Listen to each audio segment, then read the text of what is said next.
Ko lagi ay long sleeves na t-shirt at faded na lonta.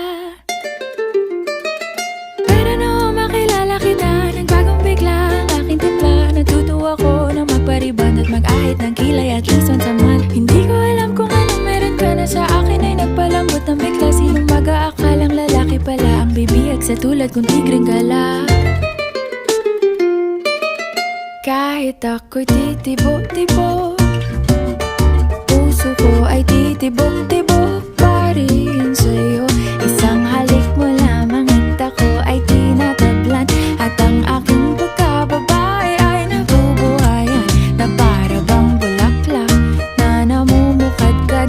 Dahil alaga mo sa dilig at katamtamang sikat ng araw-araw mong pag-ibig sa aking buhay.